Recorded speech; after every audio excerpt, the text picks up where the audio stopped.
Looks like we have about 18 participants, and I'm sure we'll be getting a lot more. So we're to give them a few minutes before we get started.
I think we'll go ahead and get started if that's okay.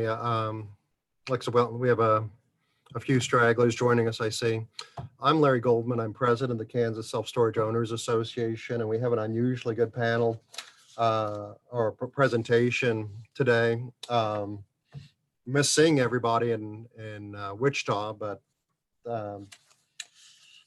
hopefully next year I think we'll be back on the trade show conference circuit.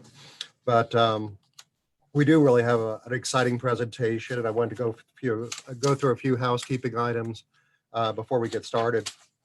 The format today is I'm going to make a few comments, and then Chris and Alex Burnam will be joining us at 11:45 for a presentation on kind of the way things are going operationally and some of the exciting news they're going through, including a huge endorsement of the industry from Bill Gates and investors from Singapore, I guess, the government of Singapore, which they can get into a little bit. And then we'll have a panel. And then Stan Masters will wrap things up at the end. But what I want to emphasize to everyone is we're in touch with our lobbyist, Whitney Dameron in Topeka.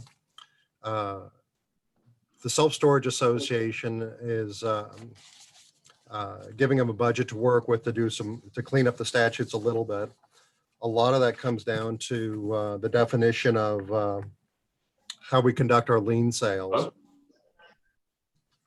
And the definition of commercially reasonable means of selling items that are left in units. And some of that comes down to really the economic item of how do we advertise.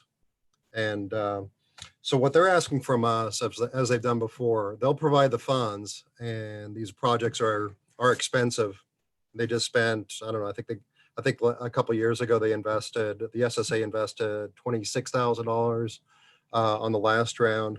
They rely on us for stirring up grassroots support, dealing with meeting with our legislators or reaching out to our legislators. So be prepared in 2021 to reinforce those relationships with our legislators to facilitate and make the job more efficient for Whitney and his team and Joe Doherty with SSA. And if you have any thoughts on legislative issues that we should address, let us know, and we'll get with SSA and Whitney on that. The other item I want to be sure to mention is, as always, it's important we bring in as many new members of KSSOA as we can to help us on the legislative issues. Our dues are inexpensive. This presentation is going to be excellent. There's a lot of timely issues that we try to cater these things so they're of value to Kansas owners. I appreciate that we're taking time off in the middle of our busy days to listen to the presentation. There's a lot of competition. You can make a career out of listening to webinars. There's a lot of good ones out there. Hopefully this addresses the needs of Kansas owners better than anyone. It is recorded and it will be available to any paid member of KSSOA. So if you have a friendly competitor or people that want to listen to the presentation and they're not members, they haven't renewed yet, let them know they can listen to the presentation, and if they have questions, they can reach out to KSSOA and we can address them the best we can.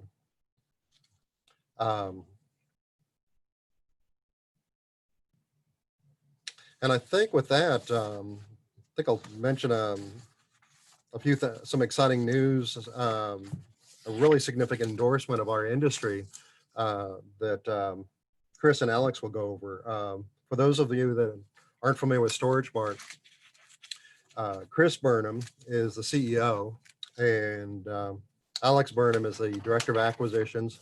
They're joining us today. They just had a huge transaction with Cascade Investment, which is solely funded by Bill Gates.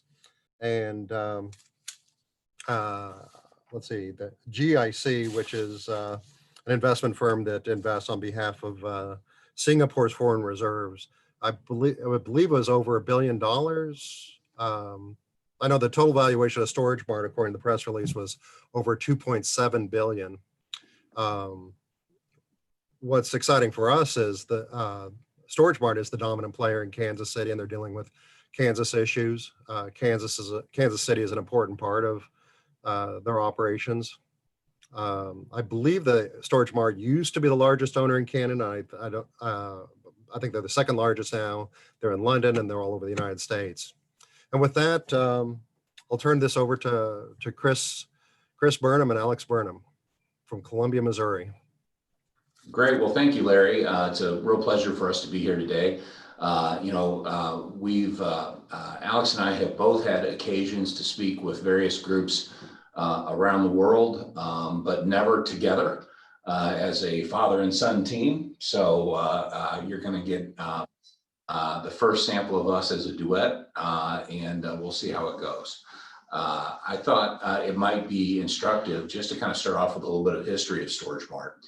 To give you an idea of what we do and kind of where we came from. You know, my dad built one of the first storage facilities in the Midwest in 1973 in Columbia, Missouri. I was 10 years old at the time, so I literally grew up in the storage industry. My first job was sweeping out storage units, and when I was in high school, they put me up on the roof with a caulk gun in the summertime, going around patching leaks. In university, I worked part-time renting units on the evenings and weekends and running a storage facility. And then after that, I went out on my own for a couple of years and then ultimately came back to Columbia in 1987 and started a new company with my dad and my brothers and sister. And we grew that to a substantial portfolio. Back in those days, there was a banking crisis. Seems like there's always a crisis every 10 years or so. And at that point in time, we couldn't make a living anymore developing storage facilities. So we became storage facility managers and did a lot of lender work and things like that. Eventually, we parlayed that into a significant portfolio that we took public in 1994. And we were a New York Stock Exchange REIT. In fact, we were the second REIT to go public in the self-storage sector. We grew that up to about 230 stores. And by 1999, we had attracted the attention of Public Storage. And they launched a hostile takeover on our company. Ended up being friendly. But on a Friday, we had about 500 employees. And on a Monday, we had 10. And I was related to 3 of them. So we started over, we raised some private equity money in New York and started a new concept in 1999 where we would go around to major urban centers, New York, Chicago, Miami, and build vertical, big, shiny boxes for self-storage. And we did that for about 7 years. The thing about these money folks is ultimately they want you to pay them back. And it came time for us to do that. And we ended up partnering with a new individual then. His name's Stan Kroenke. He's part of the Walton family. You all probably know him as the owner of the Los Angeles Rams, among other things. And Stan's been our partner since 2006. And it's been a great relationship. Literally, we met at a Panera here in Columbia, Missouri, because he's from Columbia as well. And we did a deal on the back of a napkin, and that served us very well. He was a big supporter of Canada and asked us to look at Canada, and we found a deal up there. It was a self-storage REIT that was paying too much money to buy properties. And we said, boy, that doesn't seem sustainable. So we started tracking them a little bit and ultimately launched a hostile takeover on them, and taking a page out of Public Storage's playbook, took them private, delisted them, and that's how we got our Canadian portfolio. We are the largest brand name in Canada. There are some operators up there that have more locations, but they operate under multiple brand names. And then in 2016, we had a chance to go to England and ended up with a footprint in the southeast of England. But it's all based out of Columbia, Missouri. Today we have about 226 or 7 stores. It changes, seems like almost every week. That's about 15 million square feet. You know, we're probably NOI, you know, north of $150 million US. Most recently, in our most recent transaction, valued the company at $2.7 billion. And we did have a stroke of good luck where we brought on some new partners. We've just announced it. One of the partners is the government of Singapore, and the other partner is Bill Gates' family office. And we brought those on board because, just like us, they are aligned for a very long-term vision. We think that the way to run self-storage and make the most money is to build an operating platform, because nowadays it's getting increasingly technology driven. The marketing is very sophisticated. You know, the algorithms we have to run, phone centers, et cetera, and that all takes money. And you have to have enough bulk and scale to sustain the investment in that, to be able to compete against the likes of Public Storage or Extra Space. And, you know, we feel like we punch pretty well with those groups, those guys, even though they're all, you know, the smallest ones a couple of times the size of us. Kansas City is one of our most important markets. In fact, our 2 most important markets are Toronto and Kansas City. And with 40 stores in Kansas City, we are kind of the leader in metropolitan KC. And we've recently started looking at a lot of secondary cities. We're the largest player in Omaha and Des Moines. We like those size of cities quite well. Certainly Columbia, Missouri, we have a nice base of properties. And we've looked at some smaller markets, but typically, you know, I would say we tend to draw the line at about 200,000 people, something like that would be, you know, kind of the smallest markets that we would go into typically.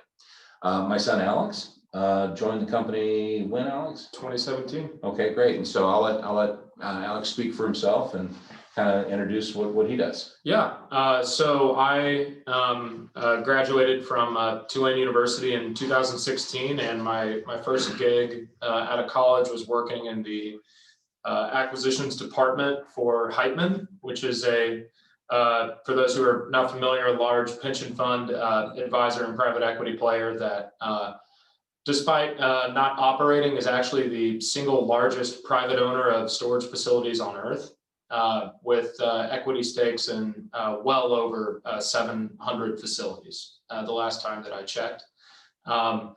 After about a year spent there, my Uncle Mike, who typically is the one who's coming to do this show, and I'm assuming a lot of you may know, gave me a call and said it was time to maybe bring our process into more of a 21st century data-driven look. And that is what I did after coming online. And since then, we've grown the company by about 32 locations, or $350 million worth of gross assets. 2020, you know, up until all of this happened, with everything going on in the capital markets and the debt markets, we were moving along at a pretty good clip of about $75 to $100 million in acquisitions every single year. 2020 was shaping up to be what could have been a banner year for us, but despite everything going on, we're still able to do about 50 million to date, which actually, if you look at the public company reports that are out there, for Q2 and at least Q3, we appear to be among the top buyers nationwide. Now, from what I've seen from the REITs, it looks like they're all filling their pipelines up pretty heavily right now. And Q1 is going to be pretty big for public storage and extra space, but we, over the course of everything going on, we're able to get a couple good ones done. Our biggest deal actually in 2020 was the acquisition of 2 certificate of occupancy deals in Johnson County, Kansas. They were in Olathe and Overland Park, one by Blue Valley North High School and the other at 135th and Black Bob Road. It's an interesting time to be opening up a brand new facility, and we were very happy to acquire those assets just above replacement costs. But whereas, maybe in years past, a high pro forma valuation might have made sense for a CO deal, but when the REITs aren't buying, you as a developer don't have too many options. So that was a good deal for us. And we're constantly out looking for opportunities, we think it's a great business to be in, and over the long haul, I think it's done well. And for all of you that are out there that are entrepreneurs, I think it's just a great sector to be in. So I think you've made a wise decision, and every time you can come to an event like this and further educate yourself on what's happening in the industry and trends in the industry, I think that's a real gold star for each of you. So well done. I thought it might be interesting, kind of just recap the last 2 quarters, and give you an idea of what the investment community has looked at for self-storage, and kind of maybe some insight on how we're looking at it. It was hard to go out and raise several $100 million of new equity in the middle of a pandemic. Initially, we told investors, look, self-storage is a very resilient sector to be in. We have to hold our bankers' hands, we have to hold our investors' hands, frequently. And I think everyone's over the last 6 months has had a ringside seat to see exactly how resilient our industry is. And we've really come through with flying colors in most markets. There was a period of time, I can tell you, we look at all kinds of demand indicators, and I believe it was March 23rd through May 17th, to be exact, was the brunt of COVID, where the world stopped, and we just didn't run a whole lot of units. That was had the capacity to be catastrophic for us, but it really wasn't. And that was because at the same time, move-outs ceased almost entirely. So with move-ins down significantly, but move-outs also down significantly, it meant that cash flow was pretty steady. And in our portfolio, we were very fortunate that we have a high penetration of bank card usage. And this might be a good tip for all of you to think about. Basically, we discovered a trend in the data that people who used bank cards, Visa, MasterCard, et cetera, to pay rent and put on auto pay tended to stay longer than other customers. And about 4 or 5 years ago, we started a major campaign to get as many of our tenants on bank cards as possible, because of that length of stay was so important. What we didn't realize at the time was that in a downturn, having that high bank card penetration really meant that our receivables, our delinquents, just did not impact us very much. We do, well over $200 million a year in gross revenue, and almost 91% of that is in bank card collections today. So what that meant was we have a few stores out there that do high cash collections, but it's really only a handful. Everyone else is on credit cards, and as a result of that, our delinquencies went up because of COVID, but it really only went up by, it went from maybe 1% of all of our accounts to maybe 2%. So yeah, I guess it doubled, but it's still relatively negligible. And I think between nobody moving out and a stable cash flow, we were able to weather the crisis very well. I think probably most of you experienced something similar, would be my guess.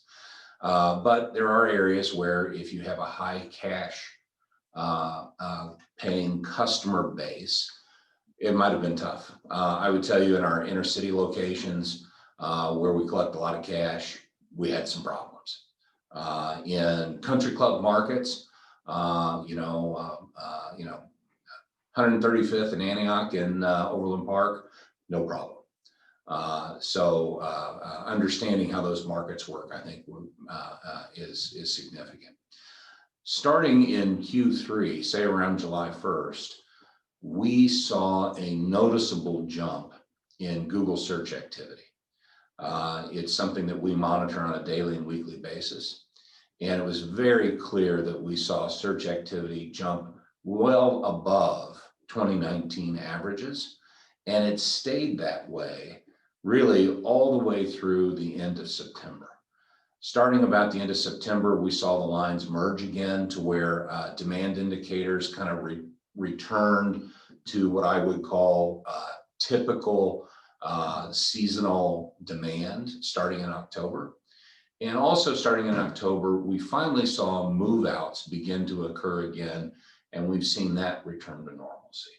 But that kind of, July 1st to the end of October period was amazing. We saw a lot of occupancy growth, as did most operators throughout the country. There is a pent-up demand for all things regarding residential real estate. I was speaking to landscapers and home remodelers and realtors, and all of them are having banner years, regardless of whether it's in Kansas City or Fort Myers, Florida, or Virginia Beach, Virginia. All of those sectors are doing extremely well, and I think self-storage has benefited from that.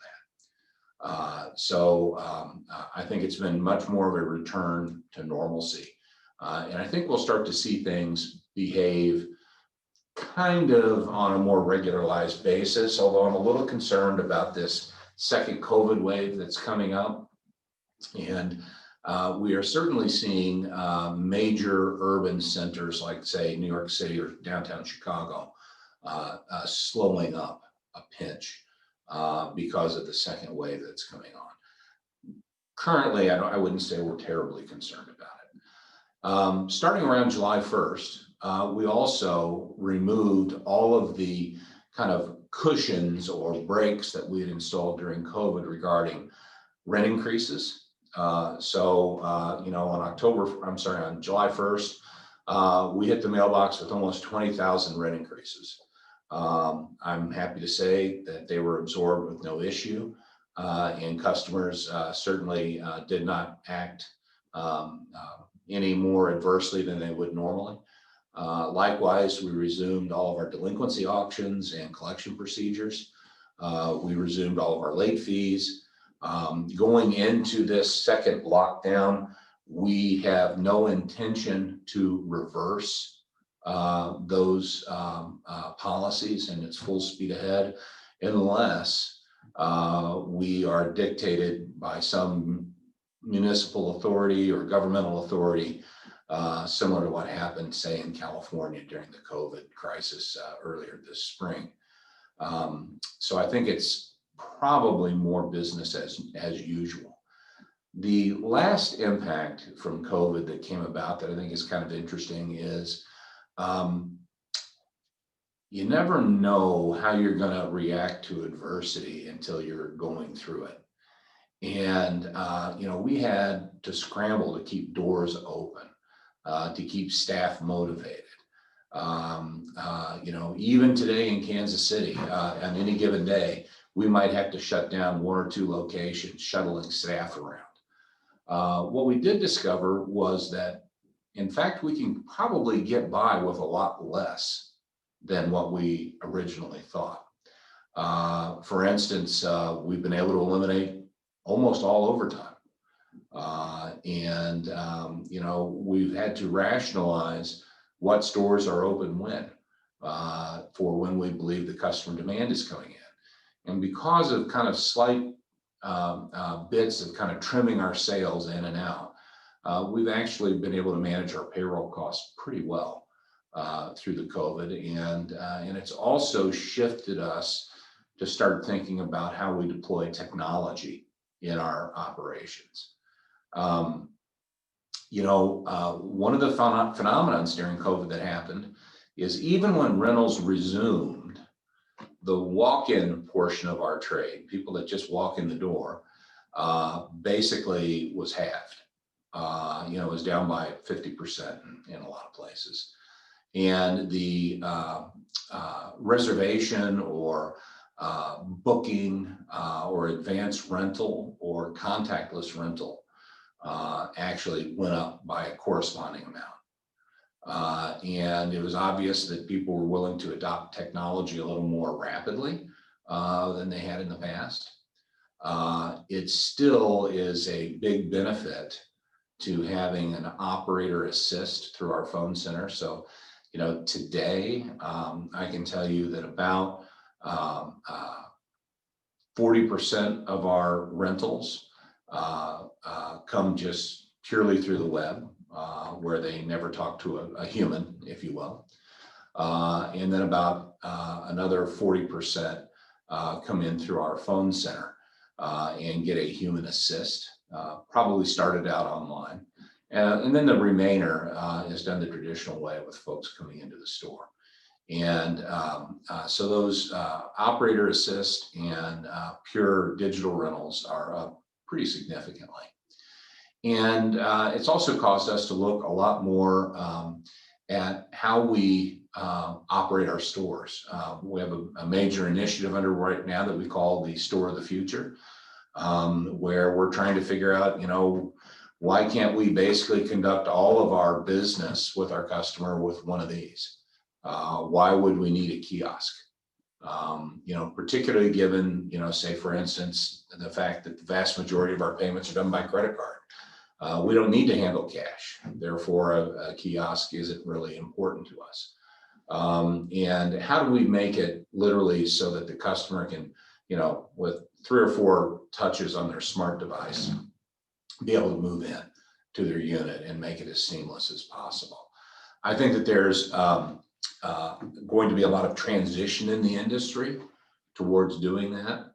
But I got to tell you, I believe that the best course forward remains great real estate. Whenever I'm looking at a location, I want to see Walmart and smell McDonald's.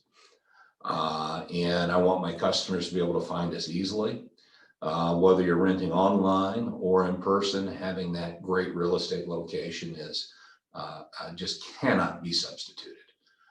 Second, I always want to have the ability for a customer to talk to a human, either in person, on the phone, via chat or a text or something like that. There is certainly a element of demand, a healthy slice that just wants to handle it digitally. They don't want to talk to anyone. And we need to accommodate those folks. And God bless them, because those are very efficient rentals for us to do. But I don't think that the entire consumer world out there is prepared to do that just yet. So I think the real estate component and the human component are still pretty important aspects. If I could add one thing on the real estate component, because I think that this gets missed a lot, is location is half of it, right? The product that you've built is so crucial to the success of the property. If you've got a 10-foot wide drive lane between your buildings, you can imagine what that's like. Somebody who's driving a U-Haul truck for the first time in their life, navigating between buildings like that, you're setting yourself up for disaster. And that facility design is so important, particularly if you're building your first facility or you're doing an expansion or something like that. I got to tell you, for a lot of folks, their biggest single asset that they're planning their retirement on is the storage facility that they own. And you need to build and design and operate your properties with an eye to appealing to folks like us, who are the ultimate buyers whenever retirement or something like that comes around. We know that a lot of folks are content to run their facility for the long haul, and we think that makes sense. But at some point in time, either you or your heirs are going to be looking to exit the business, and you need to make sure that you've built a product that is widely appealing to your potential buyers. And as Alex said, don't max out your land site with every square foot being a building. Instead, make sure that big trucks can get in and around your buildings. Make sure it's easy to use. Make sure that it's highly visible as people are driving by. And I can't tell you how many operations I've seen where they've got a pretty good real estate location, but they've let the highway frontage in front grow up in trees or bushes or shrubs or something like that. And a couple of $1,000 of cutting down some trees would probably increase your business 3 or 4%. Likewise, loading. Okay. We see a lot of folks building multi-story facilities. And I got to tell you, I saw one in Overland Park the other day. I'm not going to name any names, but somebody went out and built a monster 4 or 5-story location, slightly off the beaten track, probably 1,000 units, with the entire building being loaded through one sliding glass door and going into a couple of tiny elevators. When that thing starts to get full, they're going to have fist fights on Saturday afternoons over who gets to use the elevator. And I got to tell you, that is not the kind of product long-term that you make the most money from.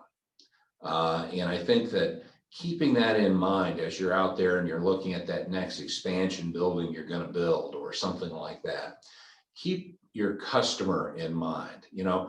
Our watchwords are easy, clean service. And, easy for us means 2 things.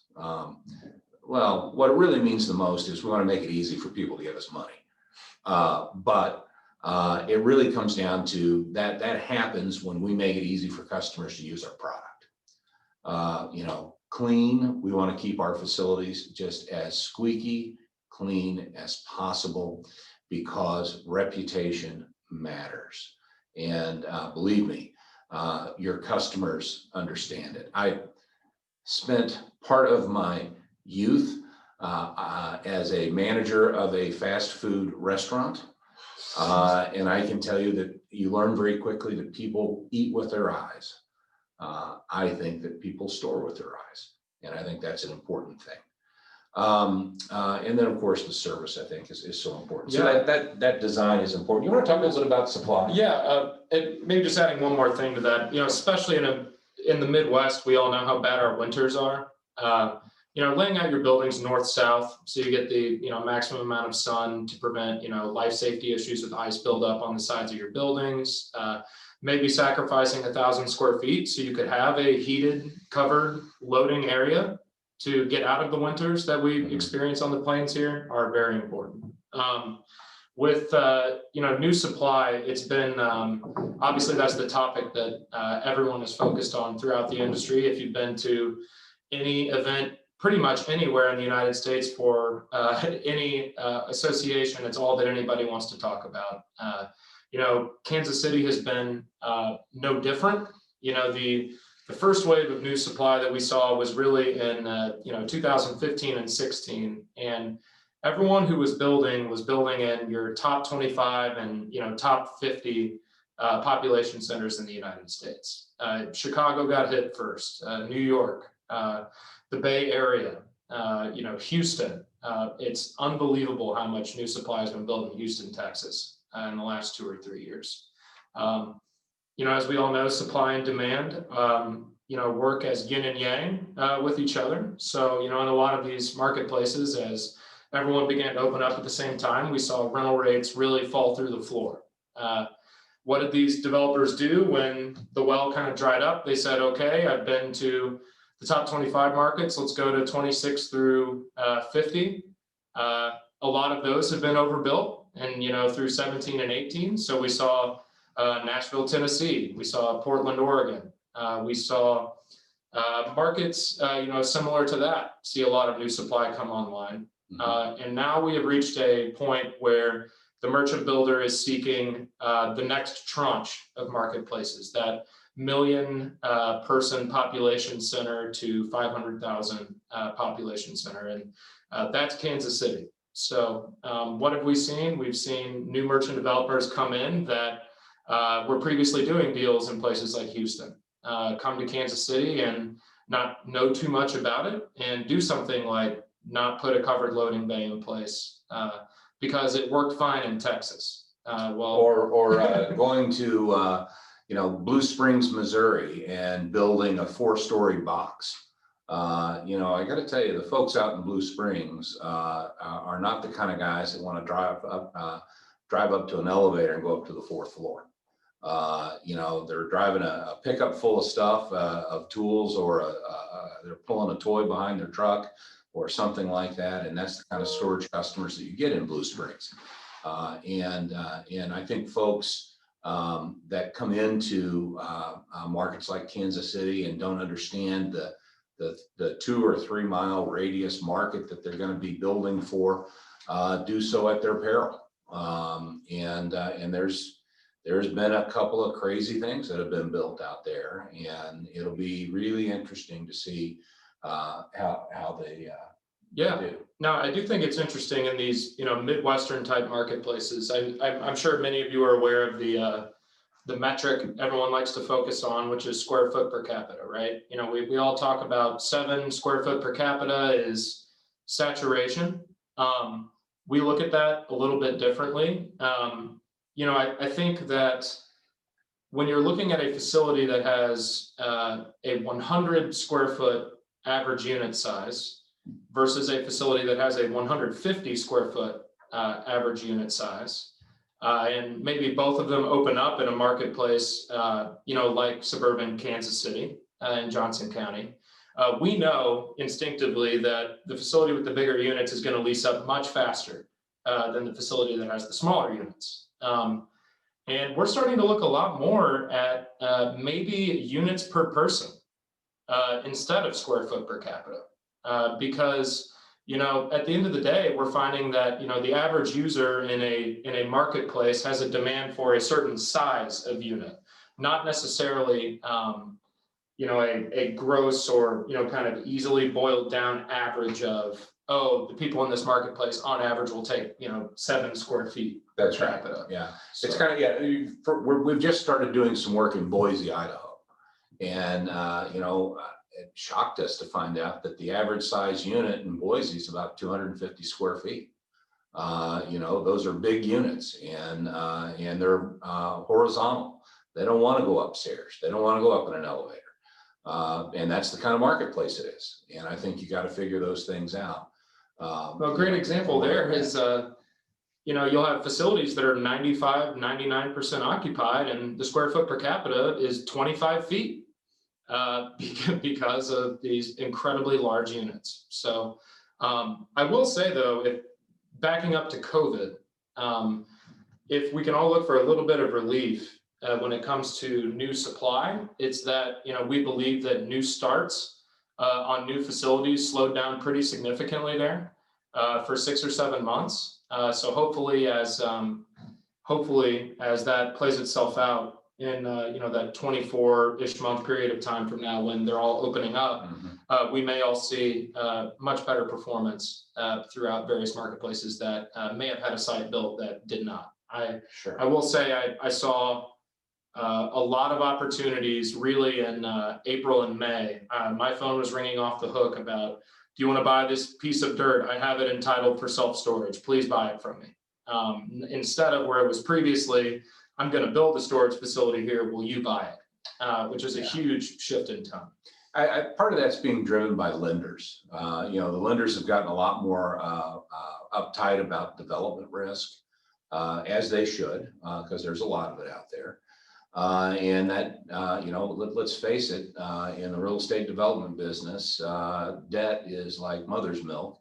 If it's available out there, stuff's going to get built. And when it becomes less available, then supply will finally start to tighten up. And I think a little discipline is starting to occur. I want to shift gears just one last time here and talk about marketing. And just a couple of things in general, you guys should really be thinking about. You don't have to have the most elaborate website in the world or anything like that, but you do have to have one. Okay. I think it's very, very difficult to operate these days without it. I think you have to do a couple of very simple things at a minimum, even if you're in a small town like, I don't know, Hayes or DeSoto. or somewhere like that. Claim your local listings on Google, okay? And that's that middle part that has the map, okay? And make sure that everything in that map is correct, because that'll make a difference on where you show up on Google. And then also make sure that you're generating some good reviews on Google.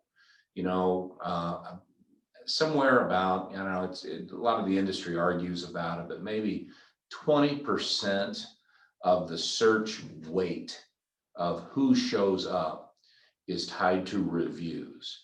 And if your competitor has 15 great reviews and you don't have any, there's a pretty good chance that they're going to show up more prominently than you do in Google Maps.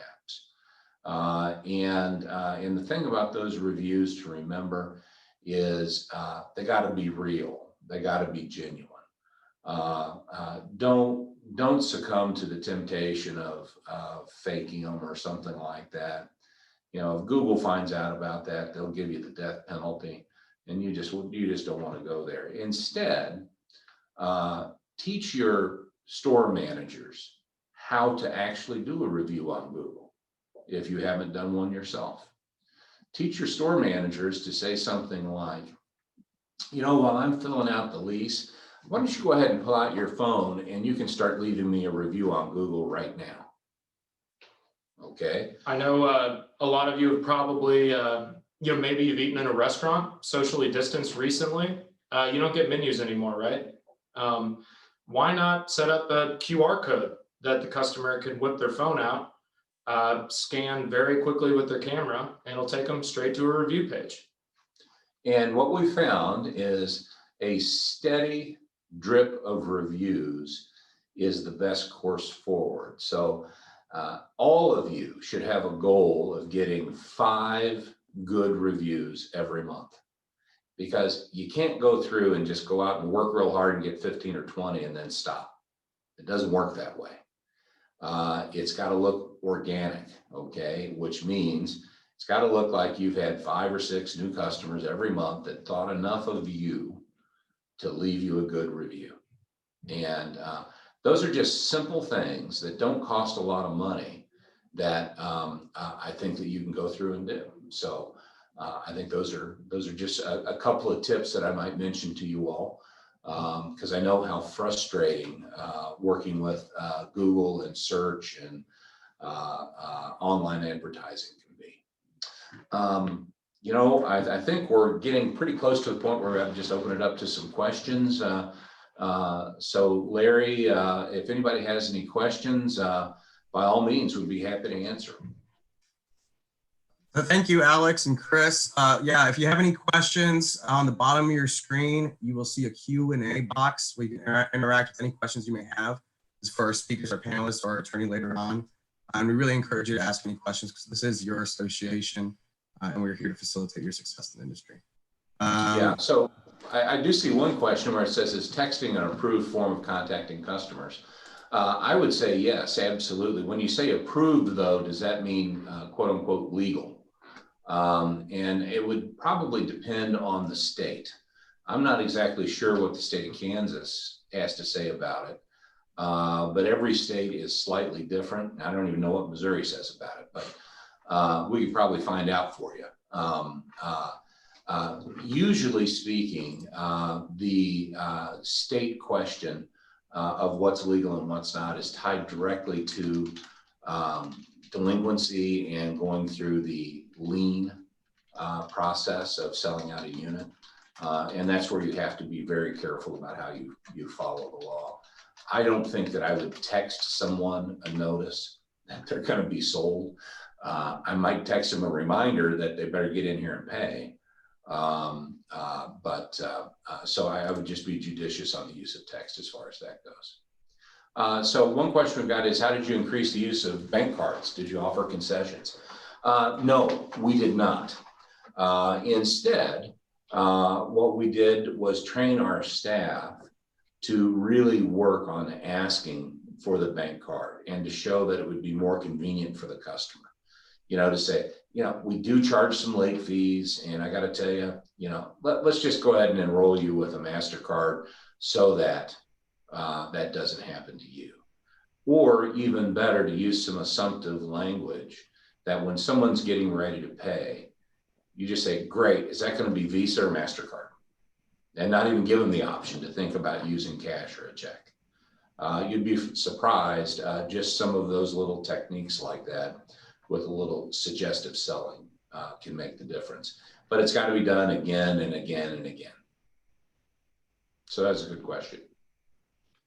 So I've been pondering a question probably for the past 7 years, 6 or 7 years with the new development, a lot of new development going on in a lot of our markets. We're seeing a lot in Kansas City of multi-story climate control. We're seeing, 3 new extra spaces in Wichita. What has your experience been like on older facilities, what the new facilities do to them? Sure. First off, I think that you got to ask your customers, and what would a customer rather use? Okay. And I got to tell you, in most cases, customers will opt for convenience first and foremost, which means they love driving up to their individual unit. If I have a conventional built horizontal facility and Extra Space opens up next door to us with a 3 or 4 story box, generally speaking, it doesn't bother me a bit because I know that I've got what customers are going to want first. Again, I don't think anybody really wants to load all of their stuff onto a dolly and go up to the 3rd floor. They do that because our developers build like that because land has gotten so expensive. It used to be you'd have to find 5 or 6 acres to build a facility, and now maybe you can do it on an acre or an acre and a half. And in these prominent locations, to make the numbers work, you got to have a small piece of land and build up. We have a facility in Miami, downtown Miami, that was, we took a residential lot, 7,000 square foot piece of land, and built a 10-story building on it. And customers use it because, we're the shortest building in the neighborhood. Everybody has to use an elevator.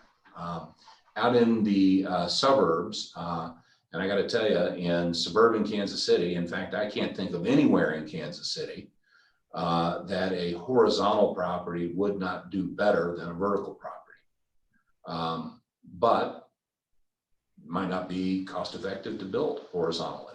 I will say an interesting case study I always like to point to when we're asked about this is we have a facility in Lawrenceville, Georgia today. That is, we've had it since, I don't know when you— It's about 10 years old. When you opened it. It has 1 curb cut that is shared by our parcel and the adjacent parcel. And 3 years ago, a developer bought the adjacent parcel and built a 3-story extra space on it. So we literally share the same curb cut with an extra space that is our next door neighbor. What did we do when we found out that that was going to be coming along next to us? We had an older facility that was looking a little bit tired. So we opened up our pocketbooks and took some of the free cash flow from the company and said, we're going to do a brand new CapEx program at this site. We repainted everything. We fixed doors. We patched asphalt. We put a new gate in. We redid the office. We made sure the landscaping looked absolutely A1. So when customers showed up and looked at the 2 properties, you'd have no idea that one of them was 10 years older than the other one. And if you're faced with a new competitor that's opening up literally next door to you, at least in a case like that, that may be the time to start investing in the curb appeal of your site. But that particular property, the punchline is, we've had the best couple of years we've ever had at that location since the new box opened next door. And the new box next door has struggled to lease up. We've been full and we haven't had to cut rates. And it's because we have a more convenient product and customers recognize that. So if you have an older facility, that by no means indicates you can't compete very nicely against the new shiny boxes that are out there. And in particular, you know, those horizontal facilities probably have a larger unit mix.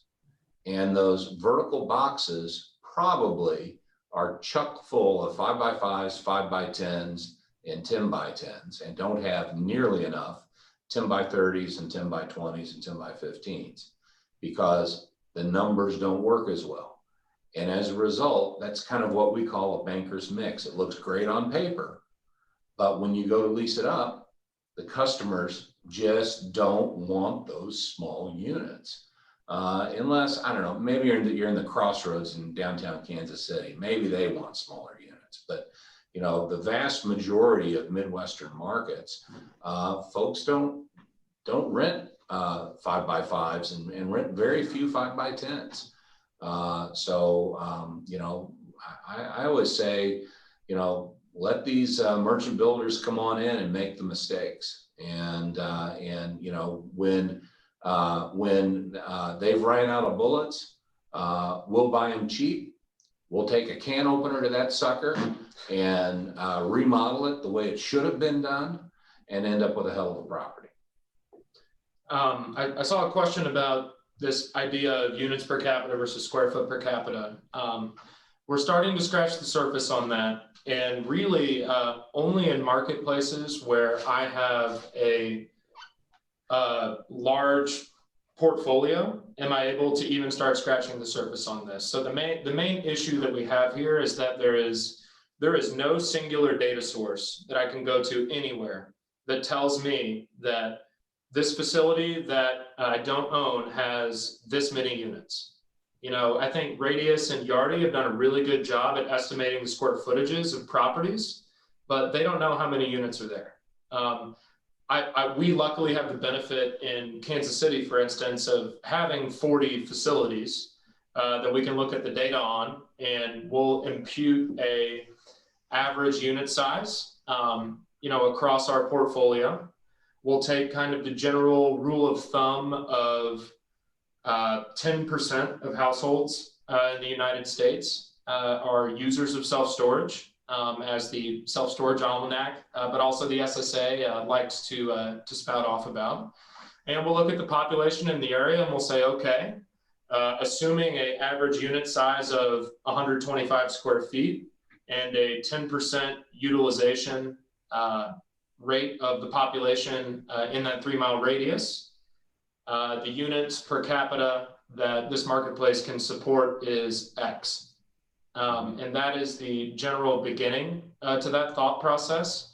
You know, it's unfortunately not something that we can, I'm hoping that somebody who's smarter than me will be able to collect this data and put it together. But the solving for how many units the Life Storage 5 miles away has without getting the data from them is very difficult. I do think that there's another metric though that we should really look at outside of square footage and units when we're trying to gauge demand, and that's really if you want to look at a boiled down statistic that tells the entire story, it's what is the trajectory of market rents over the past 12 months? If they're going up, generally speaking, you can assume that there is demand for storage units because people are pushing prices. If it's looking like it's flat, maybe we're starting to hit saturation. And if it's declining, that's a great indicator to you that there is oversupply in this marketplace, regardless of what the square footage per capita might be. Great. Any other questions out there, folks? What are your plans for automation? Automating your facilities with kiosks and pulling back on employee hours? Sure. We don't see the real need to go to a kiosk. We think that we're going to be able to do it with this smartphone. Really the only thing that a kiosk can do that this cannot do is vend a lock and take cash. And we think that we can probably structure around those things. So that's where all of our focus is how do we merge the smart device experience, maybe augment it with our call center to come up with a great rental experience for the customer that can augment where we're at. We don't think we're going to be able to replace managers for a long time. We do think that there are big gaps in the week that we could replace humans with machines. So for instance, we know in some markets that Tuesday afternoons are very slow. So maybe it makes sense for us to close at 1 o'clock on Tuesdays and let a kiosk or a smart device take over from that. I think that the walk-in and customer assistance phenomenon is still too strong for us to be able to eliminate store staff entirely. And I would also tell you that folks that have gone to a pure kiosk model have probably realized that that doesn't mean you don't have staff, okay? There's a guy in Indiana named Jefferson Shreves. He has a very successful business. He's got about 80 locations. He might be up to 100 by now. A lot of them are small, kind of 10,000 feet. They're in smaller towns, and he doesn't have any managers. It's all done by kiosk. But what he does have is a fleet of service technicians that drive from site to site and take care of things like overlocks and sweeping and cleaning and monitoring delinquencies and maintenance issues and all of those kinds of things. And they have a route and they go from store to store to store. And so there are, expenses involved in that. So it's not a panacea that you think you're going to get away with not having employees. But I do think that there is opportunity to significantly trim what we're doing now by using that. As far as some of the new technologies that are out there, we're actively testing the Open Tech Alliance gate product in just Columbia right now, trying to understand to what extent the ability to open your gate with your smartphone is something we could offer to our customers, and how that looks. There's a lot of talk about these smart locks that are out there, the Janus, no key system, and others. We have not yet moved on installing those. We're going to do half of them. We're going to do about 500 units at a 1,000 unit property as a test, just to see, is there anything there? I'm still a little concerned that might be the door alarm phenomenon that we spent hundreds of thousands of dollars on 10 or 15 years ago and have since abandoned them and turned them off everywhere because customers don't give a damn about it. So, I just want to make sure that we're not barking up the wrong tree here. Yeah. I guess just good Midwestern breeding there, I guess. I don't know. I will say with, to the extent it's worth too much. I mean, a lot of folks move in with, large moving trucks that their windows are not at the level where your standard keypad is. In the wintertime, being able to open a gate without getting out of your truck to step down to the keypad, that actually might be worth something. Yeah, in fact, you're talking about the OpenTech. Yeah. I spent this morning going through the OpenTech dashboard on what the systems will tell you, and I got to tell you, I'm kind of impressed. So I think that there's a lot of exciting, interesting products that are coming along out there. I'm going to be barreling through Columbia tomorrow. I'm going to be barreling through Columbia tomorrow. Which location do you have the OpenTech Gate product? I think all of our locations. We've got them all now. Mm-hmm. Yeah. Okay. And it is pretty. And actually, we put it on our home office door too. So when you come in, you don't use a key to get into the door anymore. You use your smartphone, and you come up close to the keypad, and it unlocks the door. So That's cool. Kind of interesting. Any more questions from the attendees? I don't see any. I sure appreciate it. Larry and Brian, thank you for the invite, and we're certainly always open. If anybody wants to reach out and holler at us, we'd be happy to take your phone call or email or what have you. And certainly, we're just over in Columbia, Missouri. Come see us sometime. Or if you're ready to retire, give me a call. Thanks a lot, guys. Thanks, Chris. Bye-bye. All right. So now we're going to move